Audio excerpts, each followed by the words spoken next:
Alors, bonjour à tous. Le sujet que je vais essayer de traiter aujourd'hui est difficile et complexe. Je vous prie de bien vouloir m'excuser si je n'arrive pas à bien le présenter, parce que ça peut être très fastidieux d'énumérer tous les sutras, toutes les écoles bouddhiques, etc.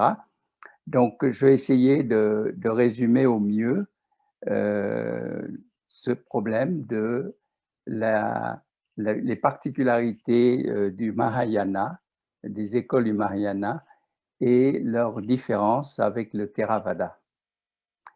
Donc, certaines questions reviennent souvent à propos du bouddhisme. Qu'est-ce que le grand et le petit véhicule? Comment sont-ils apparus? Quelles sont leurs particularités et leurs différences?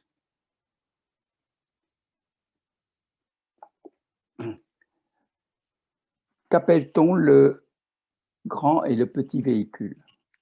Le grand et le petit véhicule sont les deux grandes branches du bouddhisme, apparues plus de 5 siècles après la disparition du Bouddha, c'est-à-dire vers le début de notre ère. Cette séparation ne s'est pas faite du jour au lendemain, mais progressivement par une longue évolution pendant plusieurs siècles, après une division en de multiples écoles, dont plusieurs persistent de nos jours. Yana, en sanskrit, signifie véhicule, servant à transporter des gens sur la voie de la délivrance. Maha signifie grand et Hina petit. Le grand véhicule ou Mahayana prétend ainsi transporter et délivrer le plus grand nombre, contrairement à l'autre véhicule qui traite de petit Hinayana, car ne visant qu'à se délivrer soi-même. Ce terme péjoratif de petit véhicule est donc à éviter et à remplacer par véhicule des anciens ou Theravada. Thera en pali signifiant ancien et Vada école. Le Theravada et le Mahayana sont donc les deux grandes branches actuelles du bouddhisme. Le dernier incluant également le véhicule du diamant ou Vajrayana, Vajra signifiant diamant ou foudre. Le Theravada est essentiellement pratiqué au Sri Lanka et dans les pays du sud-est asiatique, le Myanmar, la Thaïlande, la Malaisie, le Laos, le Cambodge et la pointe sud du Vietnam. Le Mahayana est pratiqué en Chine, au Japon, au Corée, au Vietnam, sauf à la pointe sud, et le Vajrayana au Tibet et dans les pays voisins de l'Himalaya et la Mongolie. Comment sont-ils apparus? Pour connaître les raisons de leur apparition, il faudrait nous référer à l'histoire du bouddhisme, notamment à son évolution à partir de la disparition du Bouddha. À la mort de celui-ci, survenue à Kushinara, vers 400 avant notre ère, d'après la chronologie courte, la Sangha, ou communauté des moines, se trouva dans un grand désarroi, car il n'y eut aucun successeur désigné, ni aucun enseignement écrit. Un premier concile fut alors décidé par Mahakassapa, le doyen des disciples, réunissant à Rajagraha 500 moines, tous arahats, c'est-à-dire réalisés, afin de sauvegarder la doctrine bouddhique. Ananda, le plus proche disciple du Bouddha, fut chargé de rappeler ses discours et Upali, les règles monastiques. Comme il n'existait pas d'écriture à l'époque, les textes étaient simplement mémorisés pour être transmis oralement aux générations suivantes. Un second concile eut lieu environ 100 ans après, à Vesali, en raison d'un problème de discipline. Les moines organisateurs condamnèrent un groupe de moines accusés d'avoir enfreint une dizaine de règles monastiques, ce qui aboutit à un premier schisme de la Sangha en deux groupes. L'école des anciens, ou Staviravada, Stavira en sanskrit signifie ancien, comme en pali ça signifie aussi ancien, et Vada, école. Et la grande assemblée ou Mahasanghika. Sanghika en sanskrit signifie assemblée. Le premier était formé de moines plus âgés et plus conservateurs, le dernier de moines plus jeunes, plus progressistes. Vers 250 avant notre ère, soit 150 ans après la disparition du Bouddha, alors que commença l'expansion du bouddhisme hors des frontières de l'Inde grâce à l'empereur Ashoka, un troisième concile fut organisé à Pataliputta, présidé par un moine ancien, Moggaliputta Tissa, dans le but d'épurer la sangha d'un certain nombre de moines corrompus et en même temps de faire le point sur la doctrine. Un traité, le Katavatu, dénonçant plus de 200 points de controverse, fut rédigé par Moggaliputta Tissa et classé parmi les commentaires ou Abhidhamma. La division de la Sangha devint profonde et irréversible en trois factions: l'école des anciens ou Sthaviravada, la grande assemblée ou Mahasanghika et l'école Tout existe ou Sarvastivada. La grande assemblée fut représentée par un personnage d'authenticité contestée, le moine Mahadeva, avec ses 5 thèses, soutenant qu'un arhat, c'est-à-dire un moine réalisé, pouvait encore avoir des désirs charnels et des doutes, qui n'étaient pas encore complètement débarrassés de l'ignorance et qui pouvaient se faire aider dans l'éveil par d'autres personnes ou par certains sons. L'école Tout existe, ou Sarvastivada, s'est détachée des anciens par sa théorie soutenant que tout existe. Sarva signifie tout et Asti existe. En même temps, le passé, le présent et l'avenir. Chaque être humain est en même temps un bébé, un adolescent, un adulte et un vieillard. Un œuf est en même temps un poussin et une poule. C'est une forme de panréalisme qui est évidemment contraire au bouddhisme originel. Ces théories furent considérées comme hérétiques et les Sarvastivadins, c'est-à-dire les adeptes du Sarvastivada, furent expulsés à l'ouest vers la région de Mathura et au Cachemire où ils devenaient y s'établir. Le Mahasanghika se dispersait aussi dans le pays, vers le centre, dans le Décan, vers le sud, et également vers le nord-ouest. Après cette grande rupture, il n'y aura plus de concile commun entre les différentes branches du bouddhisme, mais seulement des conciles séparés. Pour le Sthaviravada, qui deviendra ultérieurement le Theravada, l'école des anciens, le 4e concile eut lieu au 1er siècle avant notre ère au Sri Lanka, avec pour but la rédaction du canon Pali, composé de 3 corbeilles ou Tipitaka, la corbeille des discours du Bouddha ou Nikaya, la corbeille des préceptes ou Vinaya et celle des commentaires ou Abhidhamma. Pour le Sarvastivada, le 4e concile eut lieu au 2e siècle de notre ère, au Cachemire, sous le patronage de l'empereur Kanishka Ier, aboutissant à la rédaction de l'Abhidharma de cette école. La longue période comprise entre le 3e concile, au 3e siècle avant notre ère, et le 5e siècle, est appelée la période des écoles bouddhiques. Au 3e siècle, on comptait 18 écoles issues de l'école des anciens et sans doute autant de la Grande Assemblée. Ces écoles ne sont pas apparues en même temps, mais progressivement, par divisions dissidentes, comme le Sarvastivada et le Pudgalavada, personnalisme, par rapport au Sthaviravada, puis le Sutrantika, prônant la fidélité au sutra par rapport au Sarvastivada, etc. La majorité de ces écoles ont fini par s'éteindre, mais certaines ont exercé une forte influence sur l'apparition du grand véhicule, comme le Sarvastivada, le Dharmagupta, le Vaibhashika, etc. En effet, le terme grand véhicule ou Mahayana n'est apparu que tardivement, utilisé par ses adeptes pour différencier leur doctrine de l'école des anciens qui traitait de petits véhicules. Ce mouvement du grand véhicule serait apparu subrepticement en Inde au début de notre ère, sans organisation individualisée.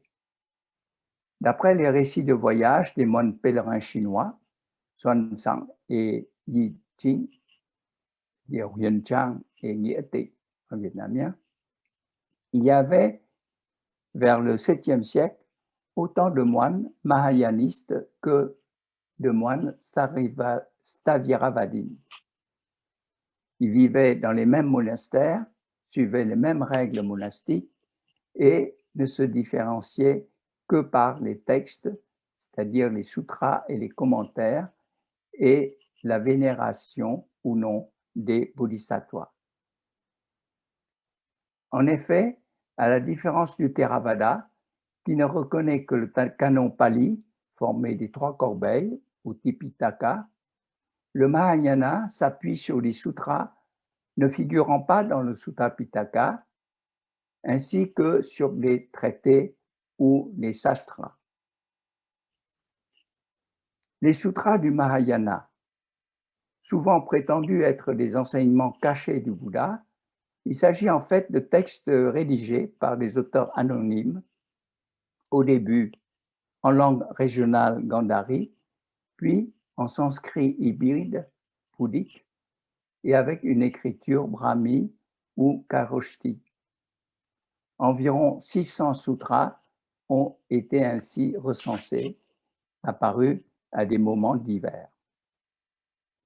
Des recherches archéologiques dans les régions du Gandhara, au nord-est de l'Afghanistan, au nord du Pakistan actuel, et en Asie centrale, ont permis de découvrir de nombreux fragments de manuscrits sur écorce de bouleau, datant du 1er avant notre ère au 3e siècle de notre ère.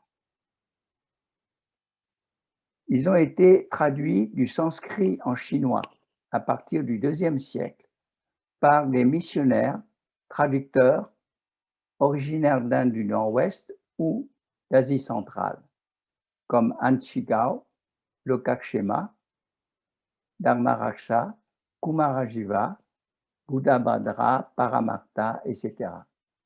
Ou bien par des moines pèlerins chinois comme Fa Xian, Fap Hien, Xuanzang, Yuan Chang et Yi Jing, le plus souvent par la route de la soie. Beaucoup d'originaux en sanskrit ont été perdus, ne laissant que des traductions tibétaines et chinoises. Parmi les innombrables sutras en chinois, plus de 1600 ont été recensés. 2 sont particulièrement volumineux. Les agamas en sanskrit, qui sont les équivalents des Nikaya en pali, et la perfection de sagesse ou Prajnaparamita en 600 volumes. D'autres sont aussi importants, nous en avons parlé tout à l'heure, mais il faut noter qu'un nombre non négligeable étaient des apocryphes, c'est-à-dire des faux sutras rédigés en Chine ou bien des sutras d'origine douteuse. Les plus connus sont les sutras des 42 chapitres, les sutras de la marche héroïque, ou Shurangama, ou Langnim, de l'éveil parfait, Vienza, du Bodhisattva Chisisarba, Dieta, de Lulumbamna, Bulanbon, etc. Les shastras et les écoles bouddhiques. Les écoles bouddhiques se sont appuyées aussi sur les shastras, c'est-à-dire les traités rédigés par des patriarches philosophes ou des auteurs anonymes, qui sont des commentaires sur la doctrine ou Abhidhamma. Abhidhamma signifie au début à propos du Dharma, puis prend la signification de Dharma supérieur. Ce sont plutôt des traités de psychologie bouddhique.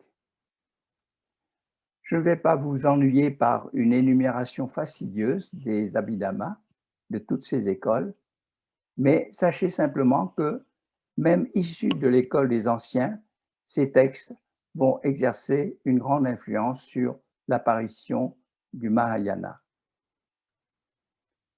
En Inde, entre le 2e et le 5e siècle, sont apparues deux écoles philosophiques du Mahayana.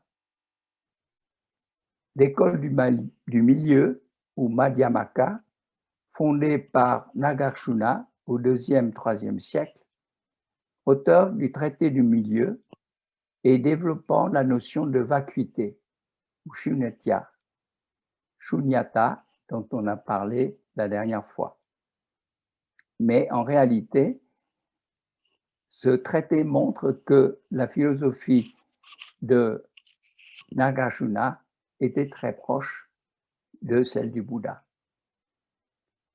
La deuxième école est l'école rien que conscience, Yogacara ou Chittamatra. Chitta signifie conscience et matra seulement. Cette école a été fondée par Ashanga et son demi-frère Vasubandhu au IVe siècle.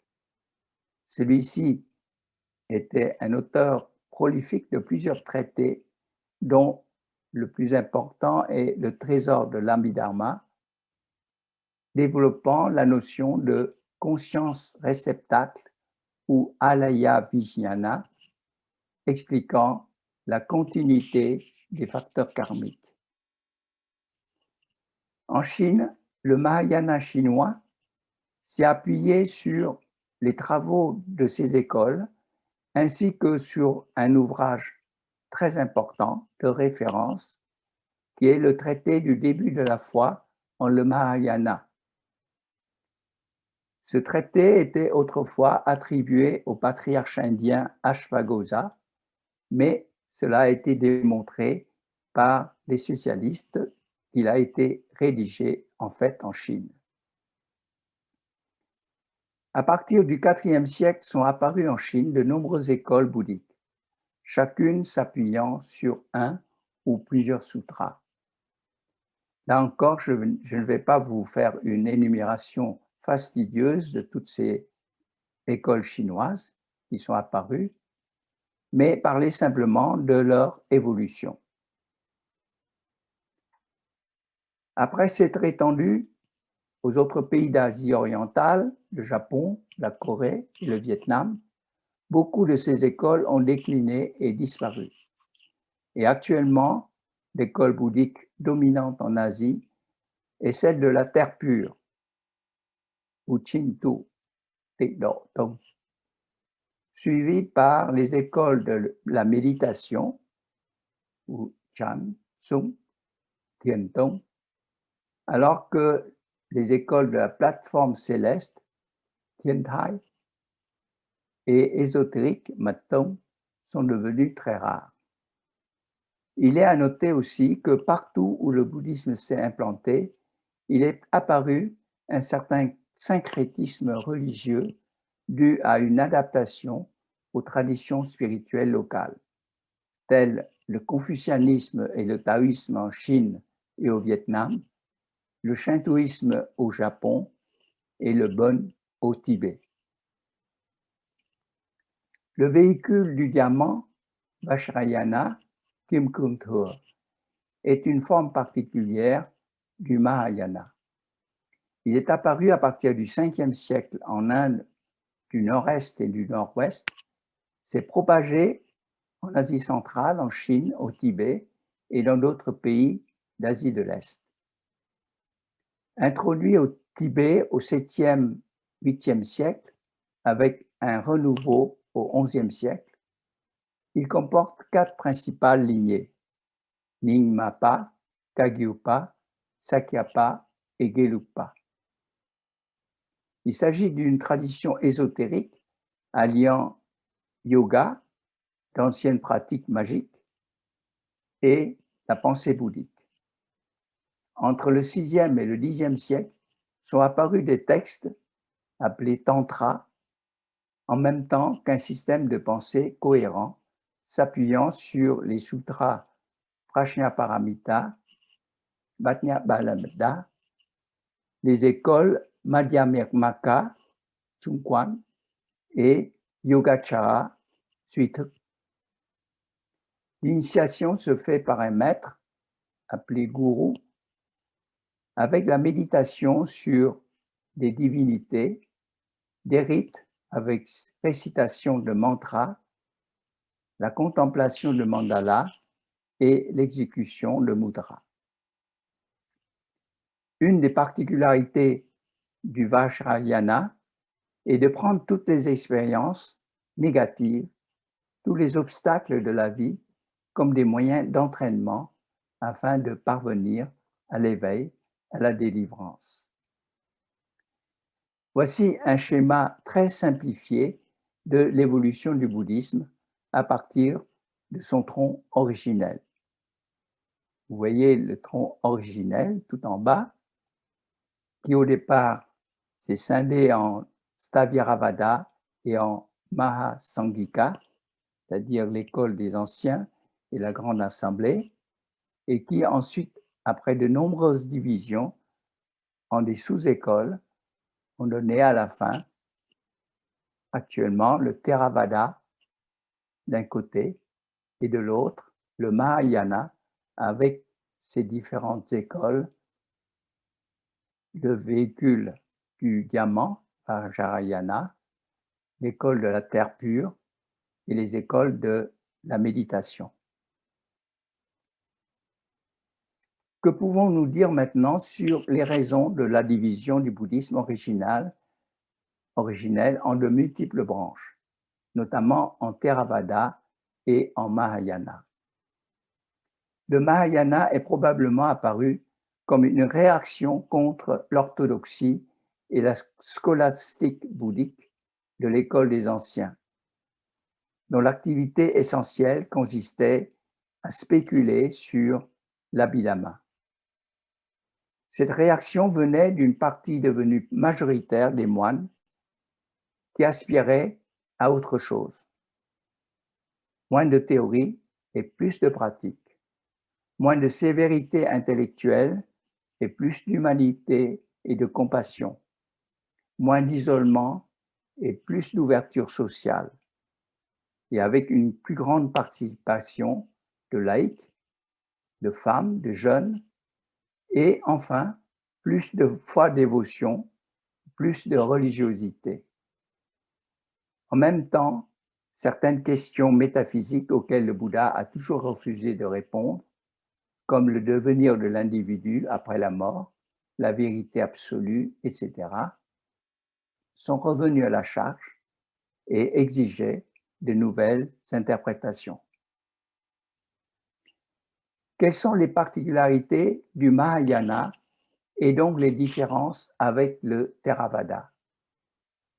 Nous allons examiner maintenant les particularités du Mahayana, qui signifient aussi ses différences avec le Theravada.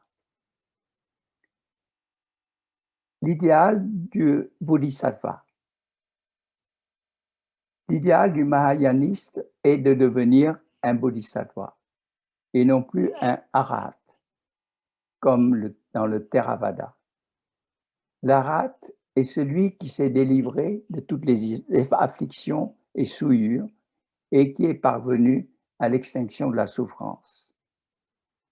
Le Bodhisattva, Bodhi signifie éveillé, Sattva être, est un être éveillé qui a fait le vœu de rester dans le monde pour aider tous les êtres vivants à se délivrer.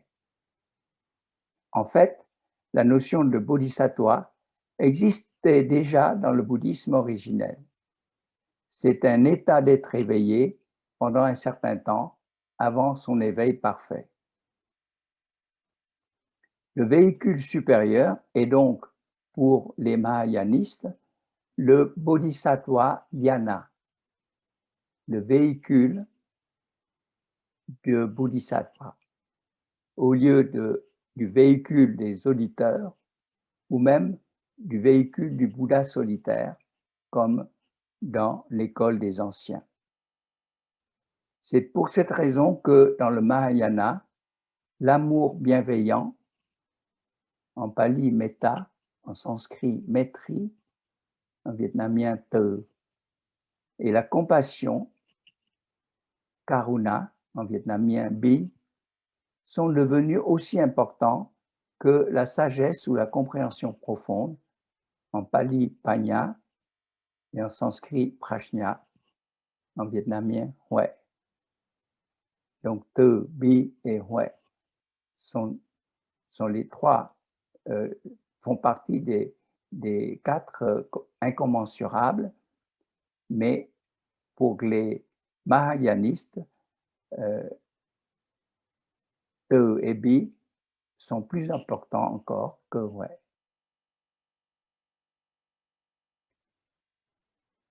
Les trois corps de Bouddha ou Trikaya. Pour le Theravada, seul le Bouddha historique, c'est-à-dire le Bouddha Gautama ou Sakyamuni, existe. Par contre, pour le Mahayana, le Bouddha est un être transcendantal qui est au-delà du temps et de l'espace. Il peut apparaître sous trois formes.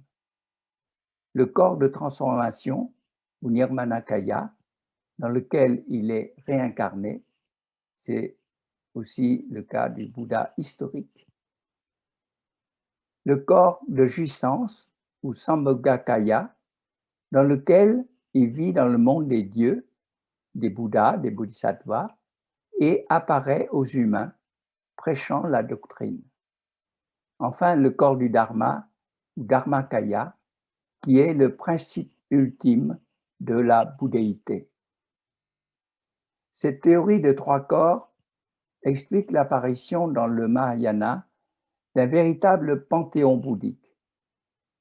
En dehors du Bouddha Gautama, on vénère encore le Bouddha Amitabha de la lumière infinie, Volokwan, encore appelé Amitayus de la vie infinie, Volokta.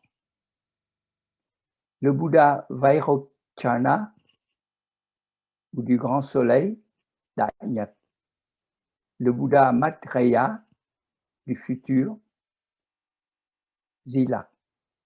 Le Bouddha Vaishya Guru de la médecine, Sursu, et de nombreux bodhisattvas, dont les plus connus sont Avalokiteshvara, bodhisattva de la compassion,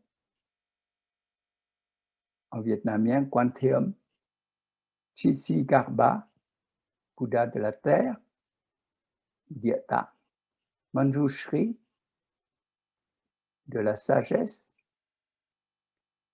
pardon, le Dieta, c'est le bodhisattva de la terre ou Dieta. Manjushri de la sagesse, Manto, Samantabhadra, Bhadra de l'excellence ou Phorien. Tous ces personnages symbolisent aussi les qualités morales que le bouddhiste doit cultiver. Troisièmement, la vacuité. Nous avons déjà traité ce sujet lors du cours précédent et je vais donc seulement en parler brièvement. La vacuité, shunyata, est un concept apparu dans le sutra de la perfection de sagesse ou Prajnaparamita, et notamment dans le sutra du cœur, Hridaya, avec sa fameuse phrase « La forme est la vacuité et la vacuité est la forme », et dans le traité du milieu de Nagarjuna. Elle signifie que tout phénomène est sans nature propre, ni svabhava, et n'est qu'une désignation, prajnapti. Vacuité est donc aussi synonyme de non-soi, anatta, et de coproduction conditionnée, paticca samuppada, qui font partie de l'enseignement central du Bouddha. Pour pratiquement toutes les écoles du Mahayana, la vacuité est un concept majeur du bouddhisme. Mais de plus, elle est identifiée à la nature fondamentale des choses, impossible à saisir par la conceptualisation, la logique, et également identifiée à la vérité absolue, l'incité.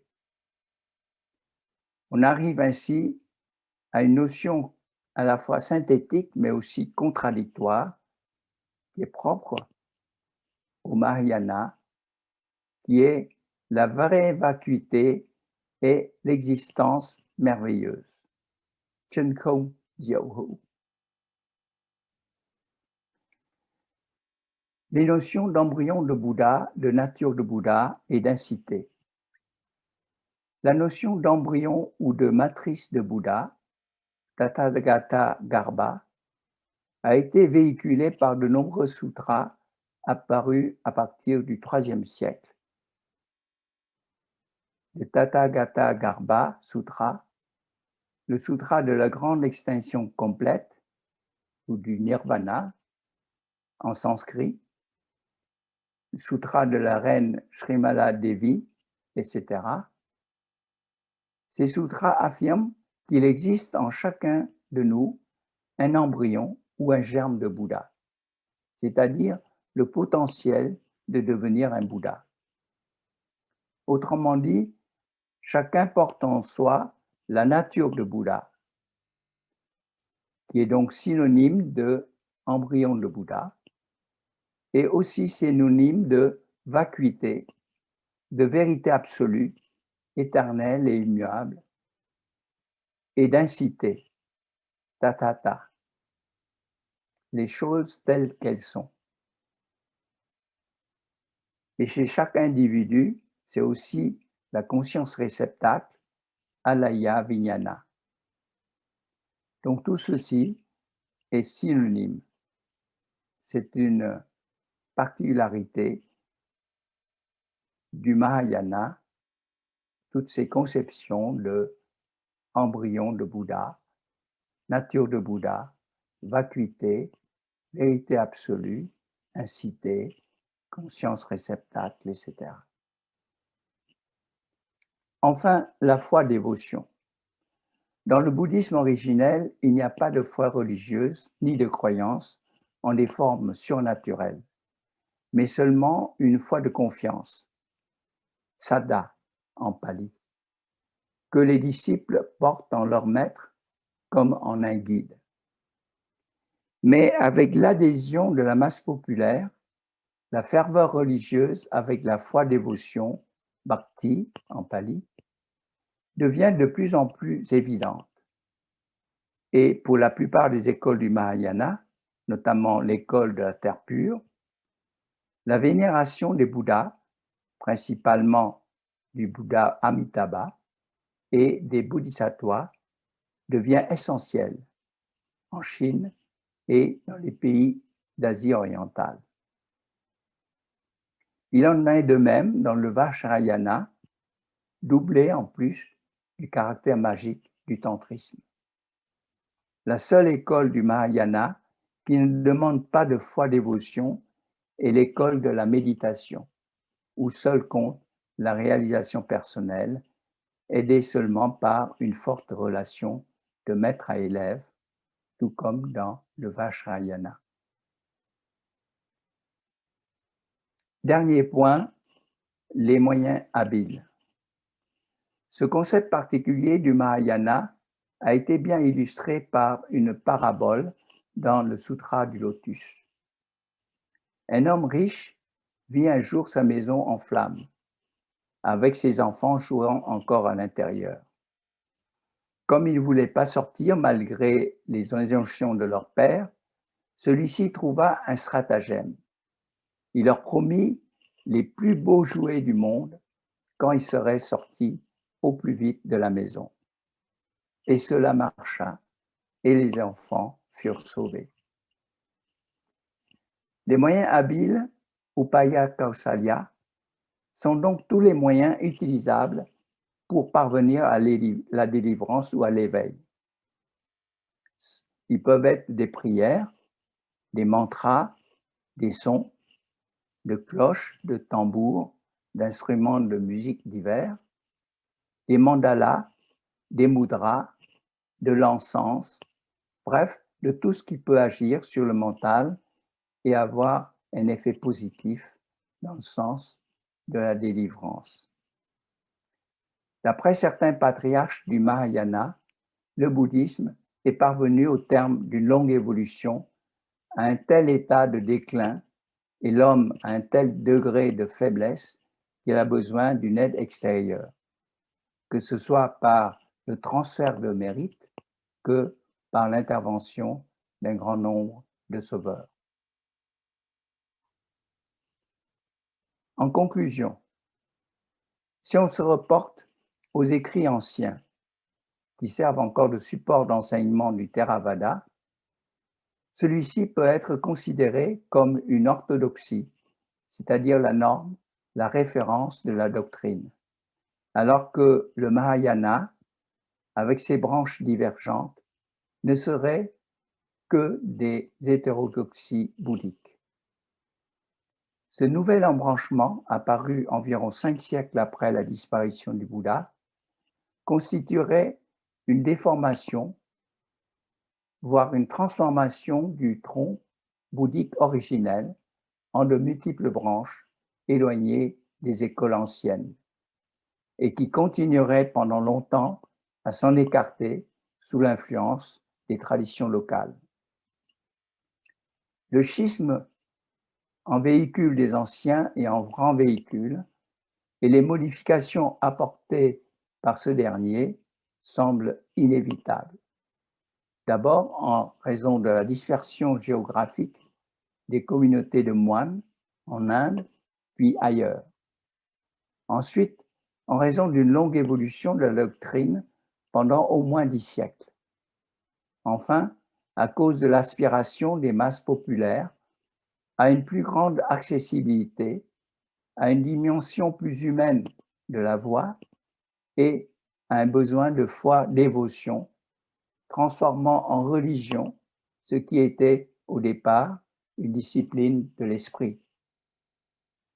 L'avantage de ces transformations est que les adeptes du bouddhisme disposent aujourd'hui d'un large choix d'écoles diverses et variées, aussi bien sur le plan théorique que pratique.